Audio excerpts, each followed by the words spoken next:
Hey guys, Bo Buckles here with the world famous KT Banks. KT, how are you doing today? I'm good. How are you, Bo? I'm doing well. So in a couple of your other videos you posted recently, you've kind of given synopsises of the books, and those were great, but I'm hoping to get a little bit more nuance today and really talk about the writing process. Okay. So with that being said, how do you go about planning a book? Do you create an outline for each chapter and you know exactly what's going to happen? Or do you really just kind of have an end idea in mind and there are several destinations you can go to get there? Well, I found out through a lot of writing courses and workshops that I'm what you call an intuitive writer. I go to bed at night and try to go to sleep, and a character will come to me and kind of keep me awake all night long. And I sleep a little bit and I wake up a little bit, and that character is still trying to tell me a little bit of the story that they want out. And so by the next morning, I get up and sit at the computer and start typing, and I have an idea how I want the story to start and how I want it to end. And then the characters kind of come to life and help me finish, right in the middle of the story. And so it's part my ideas and part the characters. Okay. So has there ever been a character that's done something that you just weren't expecting them to do? Not so much the main characters, but a lot of times the secondary characters have surprised me. Especially as my first book, Stand and Protect, Shannon starts working in the office with some girls that are really kind of like mean girls, and they take advantage of her a lot, and she lets them walk all over her. And in the beginning, I don't like those characters either, and as the book progressed and things happen throughout their life and throughout the story, they change and become a little bit nicer people, and I even like them better by the end of the book myself. And I didn't expect that to happen, but that does happen sometimes. Absolutely. It's life, isn't it? Yeah, it's like life. So in the past, you've mentioned that you were not expecting Nico to be such a central role in the series. So why do you think he grew into such a prominent spot? Well, I kind of fell in love with Nico as the story progressed. He's this big, muscled guy, and he's so big and strong that he thinks he's supposed to protect everybody. So when things do happen, bad things happen, particularly to people he cares about, he takes a lot of the grief and guilt so personally on his own shoulders. That's how the second book, Nico's Guilt, came to be. He feels really horrible about something that happens in the first book, Stand and Protect, and he just doesn't know how to let go of the fact that he should have protected people when he really couldn't have.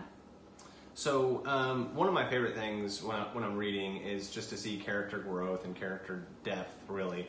So, some of the struggles and PTSD and stuff that Shannon was dealing with really early on in the Stand and Protect book was traumatic, and then to see where she is now in Spy Play is a really incredible journey.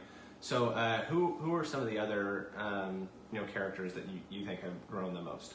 I think I would say Rachel. She's not really one of the very main characters, but she does have a strong part throughout the books. And in the first one, she starts out kind of like a spoiled little rich girl, and she's kind of flighty and flaky and fun. And as things progress throughout the stories of all three books, she goes through some hard things herself, and she becomes a stronger person. And I think to prove to herself more than anybody else, she starts doing some things on the side. And that surprised me. I didn't expect that to happen, but like I said, a lot of times the characters kind of take on a life of their own. So Rachel is definitely one of those characters. So has there been a specific scene or a specific chapter that you've just really enjoyed writing? Yeah, a lot of times, like I said, I write about serial killers and mobsters and terrorists and murderers. So when I do get to write a lighthearted scene with some humor in it, I really enjoy that. There's a scene in one of the books where a guy has Rachel at gunpoint. He has a gun against her back. And that's where her rich girl attitude kind of comes out, because nobody's ever treated her that way before, and she's insulted. So in return, she insults the guy, and she's kind of mean to him. And that's kind of funny. And he looks at Nico at one point, and he goes, "Is this one crazy?" And Nico kind of shrugs his shoulder and nods, and he says, "I'm beginning to think so." So I love it when I get to write a lighthearted moment in the middle of a crisis. They're being held at gunpoint, and there's something funny going on. I always love the jokes in there that just kind of break up the tension a little bit. Yeah, I enjoy those a lot. So on the flip side, have there ever been any scenes that were particularly difficult to write?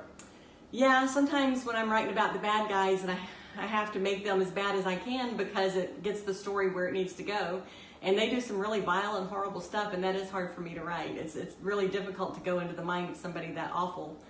I have to do it, and at times it's been so traumatizing to me that when I finish the scene, I have to take about a week off to kind of regroup and come back to it. It's difficult putting the characters that you've known for so long and you've grown to love into difficult situations, isn't it? Yeah, I really do love my characters, and that's why I love it so much when I get emails and notes from you guys saying how much you like them too. or how much you love them to. Some of the women have said they're in love with the men, and some of the men have said they're in love with my female characters, and I just love to hear about that. But when I do have to put them through something terrible, like getting roughed up or even getting shot, it kind of hurts me because it's like doing it to one of my own children or something. It's difficult to write those things also. So, do you write with a specific target audience or a demographic in mind? Well, I know I'm supposed to. Like I said, I've taken a lot of writer workshops and things like that where they tell you must write with a target audience in mind. But I write books that I know that I would like to read. I was a very avid reader before I started writing myself. And I have people that read my books from the ages of 18 all the way up into their 80s. And I have just as many men readers as I do women. And I like that because in today's world, people are different and you can't just try to target one specific group. At least my books seem to appeal to a wide audience, and I enjoy that fact. Absolutely. So I know I've really enjoyed the series. So are there any plans for a fourth book? Yes, there is. Okay. As I was finishing Spy Play, the characters just kept telling me what they could do in the future and wanting more of a storyline. And the readers also write to me a lot asking for more stories with these people. So the fourth book in the series is going to be called The Agency, where all the good guys come together and they kind of start a private investigation and security firm so they can keep standing and protecting people. It makes perfect sense.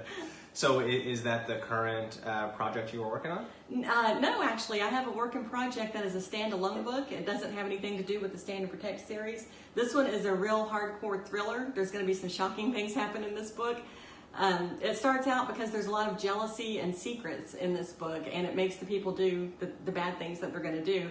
And for a lot of the book, you won't really know who is the good guy and who is the bad guy or girl or whoever it's going to be. And that's just going to be kind of a shocking surprise for a lot of people, so I can't wait to finish that one and get it out to you. Do you have a title in mind yet? Yeah, it's going to be called Secrets. Okay, well, I'm definitely looking forward to that one. Thanks. So, KT, is there anything else you'd like to say before we wrap this up today?